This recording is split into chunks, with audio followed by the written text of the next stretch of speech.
Salut à tous, bienvenue sur DV Auto, j'espère que vous allez bien. Aujourd'hui on se retrouve pour une nouvelle vidéo avec la Clio, comme vous pouvez le voir. Ça faisait longtemps qu'on l'avait pas vu sur la chaîne.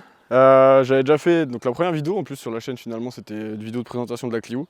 Donc je me suis dit quasiment un an après ça serait bien de faire une petite vidéo pour suivre les évolutions qu'il y a eu depuis quasiment cette année.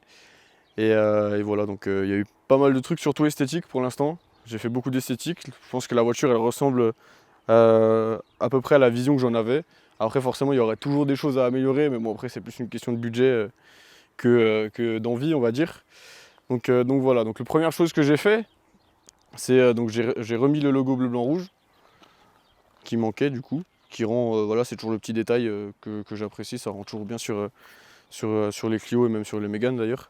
J'ai remis aussi le logo Trophy rouge sur la lame F1 qui avait plus, du coup dû au covering je pense qu'il avait dû être enlevé.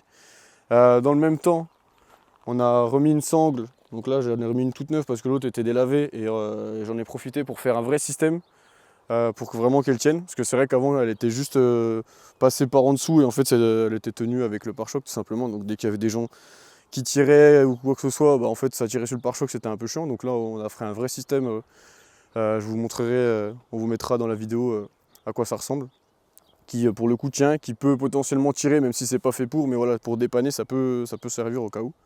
J'ai remis le cache. Dans la vidéo, je l'avais perdu, il me semble que j'en avais parlé. Donc voilà, le cache, ça fait toujours plus propre que le carré noir que j'avais avant. Et donc la plus grosse évolution, évidemment, je pense que vous avez pu le constater, c'est la lame Maxton. Donc en imitation carbone. On avait fait une vidéo dessus, donc ça aussi vous avez pu le voir. Et ça fait toute la différence par rapport à l'ancienne lame que j'avais avant, qui était une espèce de lame bavette un peu flexible, qui tenait pas forcément très bien. Pour ceux qui ont pu voir la vidéo justement où on installe la lame, eh bien vous avez pu voir le système si je peux appeler ça comme ça, qui tenait l'ancienne espèce de bavette. C'était n'importe quoi, c'était collé sur les côtés, c'était avec des agrafes à papier, enfin un truc qui avait ni queue ni tête. Et qui nous a bien embêté, notamment sur les côtés où il y avait de la colle, il a fallu tout enlever et c'était fait n'importe comment, sincèrement. Donc on s'est un petit peu amusé avec, mais bon.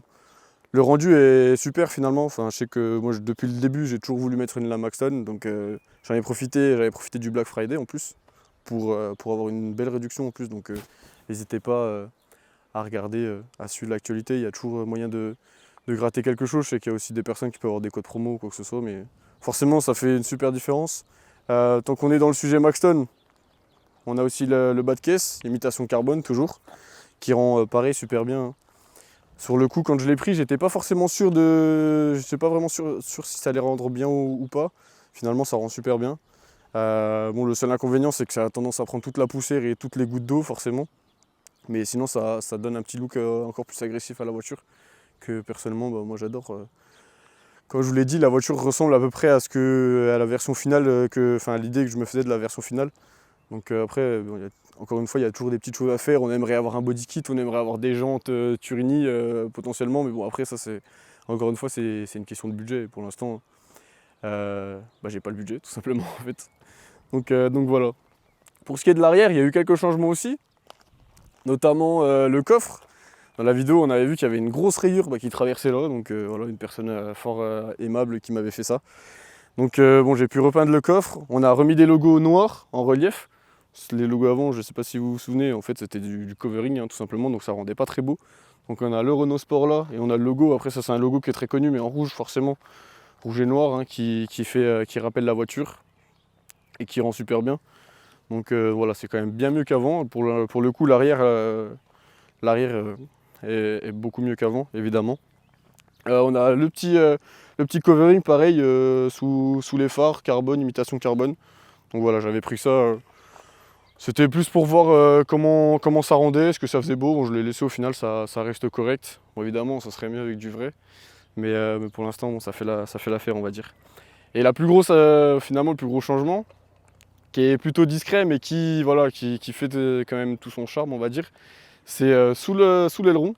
J'ai décidé de faire un covering bleu, blanc, rouge, tout simplement. Donc pour rappeler voilà, la voiture française, enfin, en fin de compte.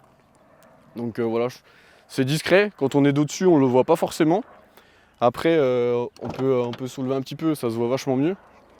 Pareil, j'ai décidé de suivre donc en gros l'arête du coffre, enfin du toit pardon. Donc voilà, je voulais pas aller jusqu'au bout, j'avais peur que ça fasse trop, donc là vraiment c'est sobre. On le voit pas forcément, mais je trouve que ça rend super bien finalement. Et bah, personnellement, moi j'adore, hein, honnêtement. C'est des petits détails qui rajoutent du cachet à la voiture, voilà, qui font que la voiture est encore un petit peu plus unique, entre guillemets, on va dire. Donc j'adore.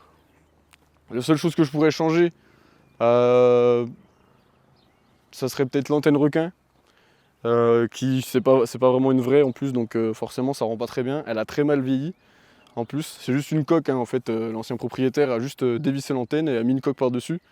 Donc bon, ça se voit qu'elle n'est pas forcément super bien adaptée, elle n'a pas bien fini. Et puis ouais, là, avec le froid, avec le soleil et tout, elle a complètement grillé. Elle fait tâche en fait finalement quasiment sur la voiture. Donc c'est le seul truc esthétique à court terme que je pourrais changer. Mais pour l'instant, la voiture restera dans cet aspect-là, on va dire. Donc voilà, comme je disais, ça fait un an et demi maintenant que j'ai la voiture. Donc j'ai pu voilà, apprendre à la connaître. Je la connais relativement bien maintenant, même s'il y a toujours des choses, toujours des petits détails à apprendre, toujours des petites choses à découvrir. Mais voilà, si jamais vous voulez que je vous refasse des vidéos, pour ceux qui potentiellement ont envie d'acheter des Clio, je sais qu'en ce moment c'est une voiture qui est entre guillemets à la mode, j'en vois de plus en plus, en tout cas dans la région. Donc si jamais vous voulez qu'on fasse une petite vidéo avec 2-3 conseils, avec voilà, les plusieurs versions, tout ce qui peut être intéressant pour l'achat, pour la revente ou quoi que ce soit, n'hésitez pas à nous le dire dans les commentaires. Même voilà, si vous avez besoin de conseils, je sais que j'ai déjà eu des personnes qui m'ont envoyé des messages sur Insta pour avoir quelques conseils, quelques informations sur la voiture ou même sur des pièces que j'ai pu acheter. N'hésitez pas, il n'y a vraiment aucun souci. Franchement, on est là vraiment pour partager aussi les bons plans qu'on a pu avoir, pour partager un peu tout. Donc si jamais vous voulez un peu plus de vidéos sur la Clio, ça serait avec plaisir. Sincèrement, moi c'est une voiture que j'adore, donc ça fait toujours plaisir de partager avec les autres. Donc voilà. Je pense avoir fait le tour. N'hésitez pas aussi à dire en commentaire ce que vous pensez que je pourrais changer, si vous appréciez ou pas d'ailleurs. C'est toujours bien d'avoir des retours. Petite chose que j'avais oublié entre temps, c'est vrai que moi j'ai l'habitude de voir la voiture tout le temps, donc j'ai pas forcément pensé sur le coup. Donc j'ai rajouté aussi le petit RS Performance sur le côté en rouge. Donc à savoir que moi j'ai fait un truc que j'ai jamais vu sur les autres. Normalement le logo, donc le double losange, est plutôt censé être à gauche si je dis pas de bêtises. Moi je suis un petit peu maniaque sur certains trucs. Donc voilà, l'autre côté il était vers côté entre guillemets extérieur on va dire. Et donc j'ai voulu faire la même chose ici. Donc j'ai fait un petit découpage, collage. Et au final c'est pas choquant et enfin moi je préfère. Après, c'est une question, entre guillemets, de point de vue, on va dire, question de goût. Mais pour le coup, je trouve que ça rend quand même vachement mieux comme ça. Et petit détail aussi, enfin, petit gros détail au final, mais c'est vrai que c'est pas forcément esthétique, là c'est plus vraiment pour pratique et esthétique. J'ai changé aussi donc tout le système, enfin tout ce qui est freinage, j'ai apporté une petite amélioration. Donc il y a déjà eu les Duritavia que j'ai posées.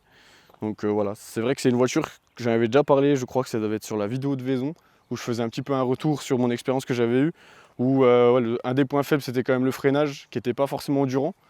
Et notamment j'avais glacé mes freins à Vaison. Donc j'ai décidé d'apporter une petite amélioration. Donc c'est reste tout de l'origine Renault, qu'on peut retrouver sur le site RS Performance notamment. Donc j'ai juste mis des disques rainurés, percés et ventilés. Donc qui sont quand même, voilà, ça permet de moins chauffer, de pouvoir évacuer un peu plus la poussière de frein aussi. J'ai des plaquettes aussi, je vais dire entre guillemets intermédiaires. Donc voilà, c'est plus performante que celle d'origine, mais c'est pas encore les plus performantes disponibles sur le site. Mais ça reste, c'est un bon compromis en fait. Je pense que ça sert à rien non plus d'avoir quelque chose qui freine trop. On va juste user inutilement les freins et au final, pour l'utilisation que j'en ai, c'était vraiment, voilà, de temps en temps, ça peut m'arriver de faire des journées circuit. Je voulais quand même quelque chose qui freine et qui soit endurant, mais sans avoir un truc qui soit trop pour une conduite journalière. Parce qu'à savoir que ça reste mon daily avant tout, donc j'ai essayé de trouver ce confort-là. J'ai changé les plaquettes à l'arrière aussi, ou pareil, j'ai mis des plaquettes un peu plus intermédiaires, parce que à l'arrière, pour le coup, elles étaient juste usées, donc tant qu'à faire, je me suis dit que j'allais rechanger, j'allais mettre un truc un petit peu mieux. Mais voilà, globalement, on sent une vraie différence. Ça, je vais pas vous mentir. J'ai mis du DOT 5.1 aussi au niveau du liquide de frein. Donc oui, clairement, il y a une vraie différence. Ça freine plus fort, ça freine mieux et surtout au niveau de l'endurance, hein. Pour le coup, là, il y a rien à voir. J'ai pas eu encore l'occasion de tester ça sur circuit vraiment, donc dans des conditions où vraiment je vais les exploiter à fond. Mais ne serait-ce que voilà, sur des gros freinages qui peuvent arriver dans la vie de tous les jours, sur des choses banales, hein, on a certains moments pardon, des personnes qui grillent des feux, qui grillent des stops ou quoi que ce soit. Ça m'est déjà arrivé d'avoir des freinages, de devoir entre guillemets faire des freinages d'urgence, on va dire. Et pour le coup, il y a une vraie différence. Donc voilà, je pense que là j'ai vraiment fait le tour. Et voilà. Donc voilà, donc encore une fois, n'hésitez pas à vous abonner aussi si vous voulez suivre les présentations de voitures, les vidéos un petit peu plus sur la Clio potentiellement, et puis d'autres concepts qui vont arriver petit à petit euh, au fur et à mesure, on va dire. Donc voilà, encore une fois, n'hésitez pas à vous abonner, à liker, à commenter, c'est hyper important, à nous suivre sur nos réseaux sociaux, que ce soit TikTok ou Instagram. Si jamais, encore une fois, vous voulez, vous pouvez nous DM sur Instagram, on fait en sorte de répondre à tout le monde, que ce soit pour présenter votre voiture, tout le monde est le bienvenu. Donc voilà, en tout cas j'espère que cette petite vidéo vous aura plu, le petit update. J'en referai, je pense, voilà, dès qu'il y aura des nouvelles choses. Je pense que pour l'instant je vais plutôt me concentrer sur le moteur, mais on en reparlera dans une prochaine vidéo. Et voilà, j'espère que ça vous aura plu. Portez-vous bien, bonne journée, bonne soirée, suivant à l'heure à laquelle vous regardez la vidéo. Et je vous dis à une prochaine. Ciao ciao.